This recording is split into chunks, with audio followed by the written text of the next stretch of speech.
How's everybody doing out there? Hey, what's going on? It's Harbor coming back. I just been gone for a few days. I apologize, but our thing is moving. It's really moving. The ADOS is going forward.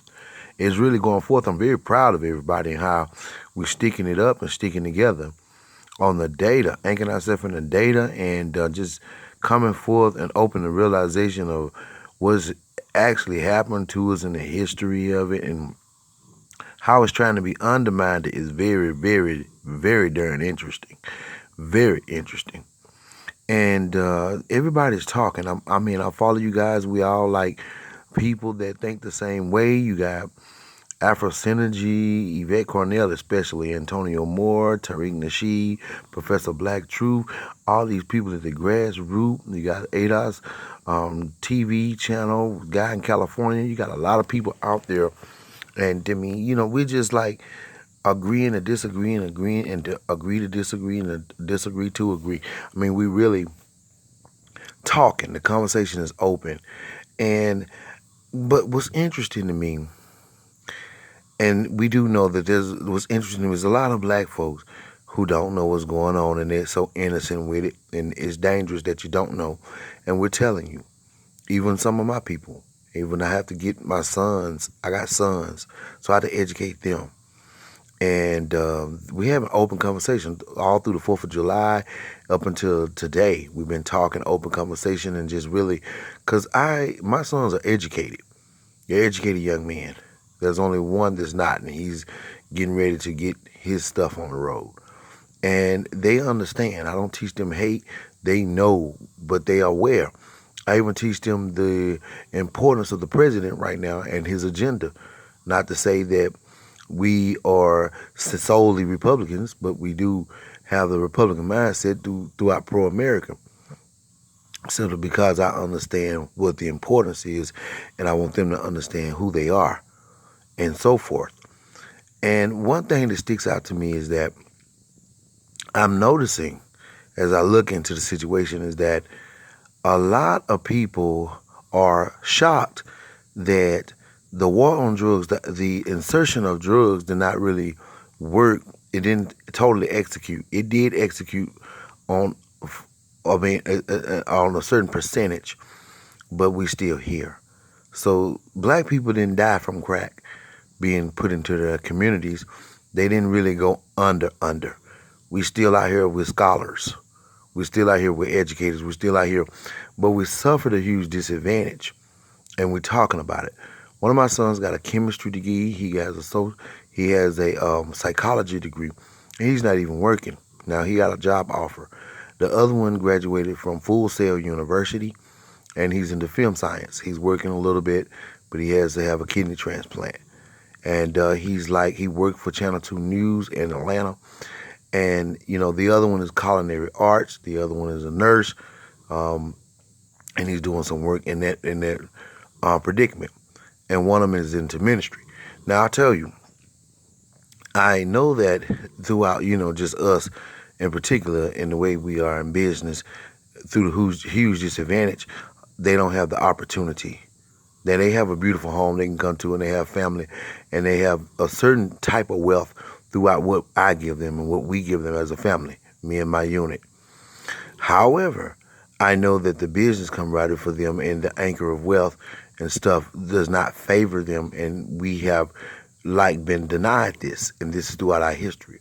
And I teach them that the power sector belongs to other groups in terms of exchange, and they use that. And I want them to know that. And I tell them it's not just white supremacy. That's a different thing from what it used to be. Now it's other groups who've latched on to white supremacy or have latched on to the wealth of America and what we've been able to build and do diligence, even our civil rights. Two of my sons didn't even know Kamala Harris was Indian and Jamaican, and they don't know the origin of Jamaica. So, because I'm a history buff and a historian, so I have to explain that. And one of them have a understanding of this, but he wants to be benevolent with other groups, and that's fine. He has a good heart, but I'm letting him know having a good heart has nothing to do with the anchor of truth and facts and who you are. I said that.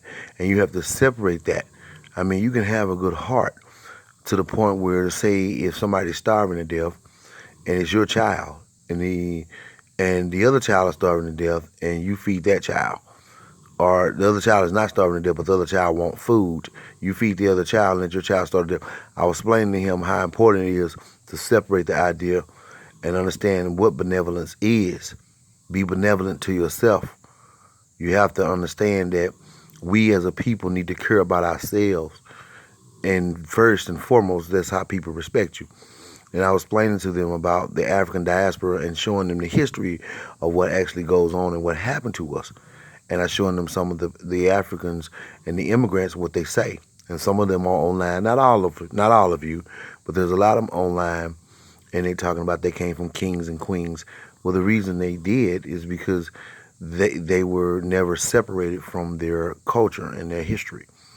We are different people as descendants of slaves. We were forced away from them and sold by these Africans, and these immigrants have the history on the other side, and we're on the side where we were sold as a product and as property to the United States diaspora through the sanction of slavery. So we are descendants of slavery. We're not Africans. We have African descent, and some of us have things in us. And my family have Irish in us and Indian, but we're black people, a sophisticated black people at that. And we have Irish in us and stuff like that, and a lot of black people share the same particular story, whether it be Irish, English, or this or that, or Dutch, or me being a slave descendant. You kind of, a few other races, a few other origins creep into you throughout what happened to the slave and the female slave. And it happened a lot. Even stories where, about actual slave traders. And now we got Mitch McConnell. He is talking about blacks don't need reparations, but he and his family, they own slaves. So he benefited from the engine of slavery. He benefited from us as a apparatus of free labor to their success. But he can dictate to us what we need. And this is a problem politically, systematically. And I'm sharing with them that how we're economically shaped and formed in a space, but we didn't die out. We didn't die out doing crack. They wanted us to. And I shared with them Bob Marley and who he was. He wasn't a descendant of slave, but he was Nigerian and white. But he understood the struggle. And he was a revolutionary in terms of his music. And he was assassinated by a man who worked for the CIA. Not too long ago, the man shared the story on his deathbed. And we talked about all these things so that they can be aware. And I'm telling them, we showed up for all celebrity gossip, Love and Hip Hop, BET, the awards. We showed up for Oprah in my day. We showed up for Bill Cosby, the Cosbys. And I'm telling them, politics, we need to show up and be entertained by that also. And be entertained by it. And the reason why a lot of us don't do politics is because we feel like we have nothing there. But that's the most important thing that's in a society is political exchange. And everybody else understands that.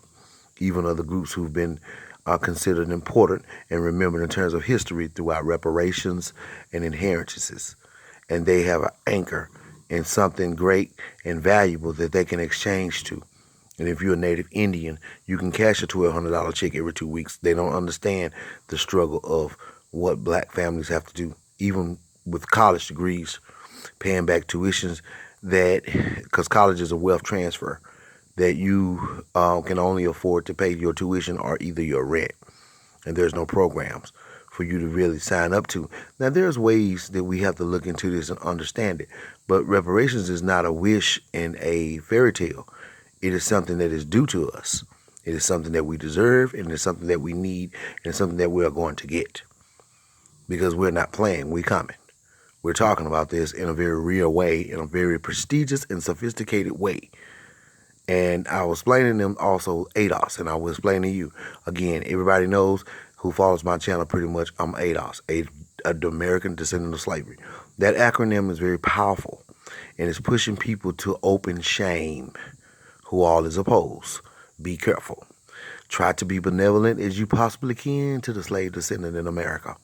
because this is something that is very real, and it's something that you have a chance to insert your value of humanity in a real way if you choose to. However, if you don't, you be very careful and walk lightly, tread lightly, because you will be exposed for who you are and maybe who your family is. Ask Mitch McConnell. This is what's going on today. Roland Martin is suffering. He's going around screaming about black men because black men are waking up, and we're not going for Democrats. We are men. We're real men. We're not children. We understand that the president is a constituent to us, and he's a CEO that has an agenda that represents us at this time. Maybe it's not reparations, but it's pointing to it. So we are looking forward to keeping and supporting him as he keep people off our tax dollars as well. So black men understand. And in Georgia, we was talking about Stacey Abrams and everything of that sort, and why that she didn't get a lot of the black men vote. And she was promoting something that's detrimental and to our demise, though we have not have any agenda coming from her party, which is the Democrat Party, and also she's a follower. Stacey Abrams came from Mississippi, where my family came from. Stacey Abrams. And I was explaining to my children that we don't like to go after and promote something that's against us in a very ignorant exchange.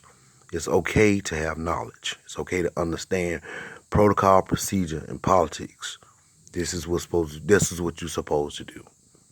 But for the most part, I'm proud of us, and I'm proud of what we're doing, and we're exposing all people in terms of this. This is right for us, and it's right for you as well.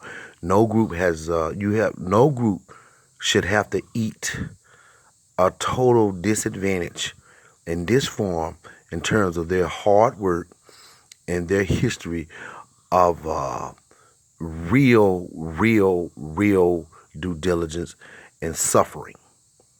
And that's the descendants of slavery in America. And we have been undermined by other groups who have used and exploited our civil rights laws and the things that were put in place for us to access our land of captivity on an equal playing field. And they have now used it and exploited it, and now they're emboldened until the President Donald Trump came in office, and he made an initiative to start removing those who were here, exploiting the American people, not only blacks in that case. There are white people that are middle class and poor who's also been exploited in this way. Now, I may be all over the place, but let me be real. I speak truth to power. And we need to understand that. And God works in mysterious ways. And there's a way that you can have people on board because they experience sort of what you did, almost like Roosevelt. Which one it was? Roosevelt? Not. I don't know if it was Thomas Jefferson's son or somebody, but one of the slaves. I think it was Roosevelt. His father made him work real hard like a slave, so he was in agreement with the slaves.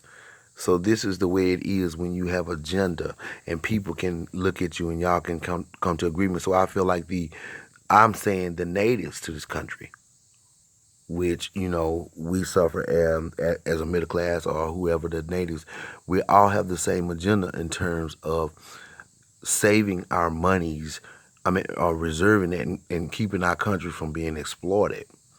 So that's an agenda we have together as we look forward to also be corrected in terms of government policy.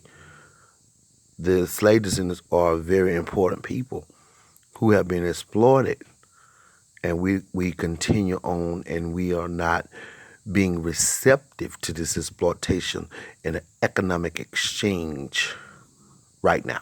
That's not what we're doing.